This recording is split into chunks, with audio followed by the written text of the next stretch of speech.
Selamat pagi anak-anak, berjumpa lagi dengan Pak Rindo di tema 1, subtema 2, pembelajaran keempat. Nah, seperti biasa, sebelum kita memulai pembelajaran, kita akan berdoa terlebih dahulu. Berdoa, mulai. Berdoa, selesai. Tujuan pembelajaran keempat.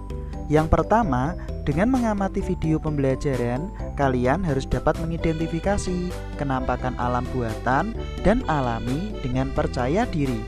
Kemudian, dengan mengamati video pembelajaran, kalian harus dapat memahami kondisi iklim di Indonesia dengan cermat. Yang terakhir, dengan mengamati video pembelajaran, kalian harus dapat mengidentifikasi keragaman flora dan fauna yang ada di Indonesia. Nah anak-anak, mari kita menuju ke materi yang pertama. Jenis-jenis kenampakan alam. Kenampakan alam yang pertama adalah kenampakan alam alami anak-anak, yaitu kenampakan yang berasal dari proses alami tanpa campur tangan manusia atau ciptaan Tuhan Yang Maha Esa. Contohnya samudra, laut, danau, sungai, rawa-rawa, gunung, pegunungan, bukit, lembah, hutan, air terjun, dan lain-lain. Kenampakan alam buatan yaitu kenampakan alam yang dibuat oleh manusia untuk memenuhi kebutuhan sehari-hari. Contoh, sekolah untuk memenuhi kebutuhan pendidikan, rumah sakit untuk memenuhi kebutuhan kesehatan, stasiun, pelabuhan, bandara, terminal untuk memenuhi kebutuhan transportasi, kemudian waduk, kolam, jalan raya, jembatan, rel kereta, dan lain-lain. Tugas yang pertama, silahkan tentukan kenampakan alam pada slide setelah ini. Tidak perlu kamu gambar, tuliskan nama kenampakan alamnya dan jenisnya. Contoh, coba kalian perhatikan gambar yang ada di bawah ini. Tentu kalian tahu dong itu gambar apa? Benar sekali, itu adalah gambar stasiun. Dan jenisnya adalah kenampakan alam buatan. Mudah ya, jadi silahkan kalian siapkan buku tematik kalian. Nah anak-anak, ini dia 10 gambar yang harus kalian kerjakan di buku tugas tematik kalian ya. Sudah paham kan cara mengerjakannya? Silahkan pause video ini, kemudian kalian mulai mengerjakan ya. Pause video ini sekarang. Baiklah anak-anak, silahkan kalau sudah selesai mengerjakan tugasnya, kalian membaca halaman 94 dan 95 ya. Coba kalian buka di web SDN Sendang Mulyo 02 Semarang. Nah, sembari kalian membaca, kalian pause video ini ya. Pause video ini sekarang. Kesimpulan, iklim adalah keadaan rata-rata cuaca pada suatu wilayah dalam jangka waktu yang relatif lama. Contoh, iklim tropis, subtropis, iklim sedang, dan iklim dingin. Cuaca adalah keadaan suatu udara, tekanan udara, curah hujan, angin, dan sinar matahari pada jangka waktu yang pendek di tempat tertentu. Contoh cuaca adalah cerah, panas, berawan, sejuk, hujan, dan berangin. Iklim di Indonesia adalah iklim tropis anak-anak, karena letak astronomis Indonesia pada 6 derajat lintang utara dan 11 derajat lintang selatan, dan berada di dekat garis khatulistiwa 0 derajat, sehingga mendapat panas sepanjang tahun. Ciri-ciri iklim tropis yang ada di Indonesia yaitu mempunyai 2 musim, yaitu musim kemarau dan musim penghujan. Bersuhu tinggi, siang dan malam panjangnya sama, yaitu 12 jam. Silahkan kalian catat kesimpulan ini di buku tematik kalian ya. Sembari kalian mencatat, kalian boleh pause video ini. Pause video ini sekarang. Nah anak-anak, apabila kalian masih bingung dengan kesimpulan yang telah Pak Guru sampaikan, kalian bisa melihat gambar yang ada di video pembelajaran kali ini ya. Akan Pak Guru jelaskan tentang garis lintang dan garis bujur. Nah, garis lintang itu garis yang melintang ya, dia yang tiduran anak-anak. Coba kalian lihat di sebelah kiri ada angka kan? Kemudian ada garis horizontal dari kiri ke kanan. Itu adalah garis lintang. Ya, sudah kalian temukan? Nah, garis lintang itu digunakan untuk menentukan iklim suatu daerah. Contoh, tropis. Nah, iklim tropis yaitu iklim milik negara kita anak-anak, negara Indonesia, di mana musimnya ada dua ya, musim kemarau dan musim penghujan. Kalau kalian lihat di atasnya tropis ada subtropis ya, dan di bagian bawah.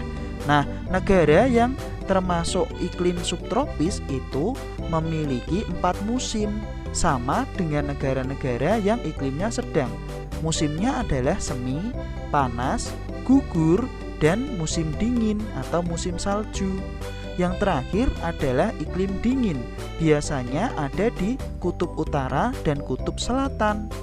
Nah, kedua kutub ini hanya memiliki 2 musim, yaitu musim ada matahari dan musim tidak ada matahari, yang masing-masing sepanjang 6 bulan. Nah, berikutnya garis bujur anak-anak. Garis bujur kalian bisa melihat angka-angka yang ada di atas. Jadi garis bujur adalah garis yang berdiri ya, atau vertikal, dan digunakan oleh manusia untuk menentukan pembagian jam atau waktu yang ada di dunia. Nah, karena di Indonesia itu dilewati 3 garis bujur, maka Indonesia memiliki 3 waktu yang berbeda, yaitu waktu Indonesia bagian Barat atau WIB, waktu Indonesia bagian Tengah atau WITA, dan waktu Indonesia bagian Timur atau WIT. Nah, anak-anak, semoga kalian paham ya tentang apa yang dijelaskan oleh Pak Guru. Nah, setelah ini kita akan menjawab beberapa pertanyaan yang ada di bawahnya. Masih semangat kan? Yuk kita lanjutkan. Nah, anak-anak, ini adalah pembahasan Ayo Berlatih di halaman 95. Nah, ada pertanyaan ya. Pada bulan apakah musim penghujan terjadi di Indonesia? Jawabannya pada bulan Oktober hingga Maret. Kemudian, pada bulan apakah musim kemarau terjadi di Indonesia? Jawabannya pada bulan April hingga Oktober. Kemudian yang ketiga, ceritakan fenomena angin muson di Indonesia. Nah, ini akan digunakan sampai di kelas 6 anak-anak materinya. Jadi diperhatikan ya, terutama tulisan-tulisan yang Pak Guru warnai dengan warna merah. Angin muson barat bertiup pada bulan Oktober hingga April dari benua Asia ke Australia. Karena angin yang bertiup tersebut melalui Samudra Hindia, maka angin tersebut mengandung uap air yang sangat banyak. Sehingga pada bulan Oktober hingga Maret ini Indonesia mengalami musim penghujan. Kemudian angin muson timur bertiup pada bulan April hingga Oktober dari benua Australia ke Asia.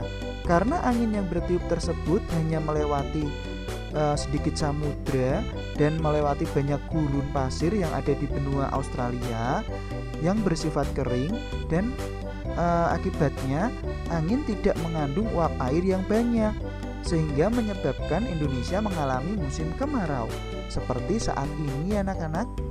Nah, anak-anak, coba kalian catat pembahasan ini di buku tematik kalian. Sembari kalian mencatat, silahkan kalian pause video ini. Pause video ini sekarang. Sudah selesai anak-anak mencatatnya? Sekarang silahkan kalian membaca halaman 96 sampai dengan 98 pada web SDN Sendang Mulyo 02 Semarang. Karena sudah mencari ide pokok pada pembelajaran yang ketiga, pada bacaan ini kita akan fokus dalam menyimpulkan isi bacaan sebagai pendukung materi berikutnya. Nah, tenang saja, nanti Pak Guru bantu kok. Silahkan kalian mulai membaca dan kalian pause video ini. Pause video ini sekarang. Kesimpulan dari bacaan yang sudah kalian baca. Indonesia sangat kaya dengan keragaman flora atau tumbuhan. Terdapat 8.000 spesies tumbuhan. Faktor penyebab keragaman flora di Indonesia yaitu 1. Iklim tropis, 2. Kesuburan tanah, 3. Ketersediaan air atau curah hujan yang sangat tinggi. Kegiatan manusia yang bersifat positif, kegiatan manusia yang bersifat negatif, dan keragaman hewan. Silahkan anak-anak kalian tulis di buku tematik kalian ya. Sembari kalian mencatat, silahkan kalian pause video ini. Pause video ini sekarang. Nah anak-anak, setelah kita mempelajari keberagaman flora atau tumbuhan, kita akan mempelajari persebaran fauna atau hewan yang ada di Indonesia. Nah, di Indonesia sendiri anak-anak, itu hewan dibagi menjadi 3 tipe. Yang pertama tipe asiatis, yang kedua tipe peralihan, yang ketiga ada tipe australis. Nah, kita menuju yang pertama ya, ciri hewan asiatis, yaitu tubuhnya besar, sebagian besar mamalia, mirip hewan dari benua Asia. Nah, biasanya tersebar di Pulau Sumatera, Pulau Kalimantan, dan Pulau Jawa. Contohnya hewannya yaitu ada beruang madu, harimau Sumatera, gajah, orangutan, badak, dan banteng. Nah, pada gambar yang sedang kalian saksikan, harimau Jawa, Pak Guru beri silang warna merah. Artinya sudah punah anak-anak, sudah tidak ada lagi harimau Jawa. Nah, antara hewan tipe asiatis dan hewan tipe peralihan itu dipisahkan oleh garis Wallace. Nah, hewan tipe peralihan ciri-cirinya adalah tubuhnya sedang, warnanya gelap, hanya ditemukan di Indonesia, jadi tidak ada di negara lain. Contohnya adalah babi rusa, anoa, burung maleo yang berasal dari Sulawesi. Kemudian ada komodo ya, yang hanya ada di Pulau Komodo tentunya. Nah, antara hewan tipe peralihan dan tipe australis dipisahkan oleh garis Weber. Nah, ciri-ciri hewan australis yaitu anak-anak: 1. Tubuhnya kecil, 2. Warna-warni dan indah, yang ketiga mirip hewan dari benua Australia, yang keempat beberapa hewan memiliki kantong di dalam tubuhnya atau di luar tubuhnya. Nah anak-anak, coba kalian perhatikan contohnya, ada cendrawasih, kakak tua, kemudian ada kuskus, ada wallaby yang seperti kanguru ya. Dan sebagian besar hewan itu berada di Pulau Papua. Nah anak-anak, silahkan kalian pause video ini, kemudian kalian catat ya setiap tulisan yang ada di video ini. Kemudian kalian tuliskan 3 contoh hewannya saja dari setiap tipe. Nah, sembari kalian mencatat, silahkan kalian pause video ini. Pause video ini sekarang. Sudah selesai ya mencatat materinya. Sekarang kita akan mencoba mengerjakan tugas yang kedua. Silahkan kalian salin soalnya beserta tabelnya di buku tematik kalian. Nah, sembari kalian mengerjakan, silahkan kalian pause video ini ya. Pause video ini sekarang. Sekian anak-anak pembelajaran pada pagi hari ini. Mungkin pada pagi hari ini kalian banyak mencatat materi ya. Tentunya kalian capek kan? Belum lagi mengerjakan tugas-tugas dari Pak Guru ya. Nah, ini kalian mendapatkan pesan dari Mary ya. Terima kasih sudah menyaksikan video pembelajaran sampai akhir, dan jangan lupa untuk tetap menjaga kesehatan, taat beribadah, dan membantu pekerjaan rumah.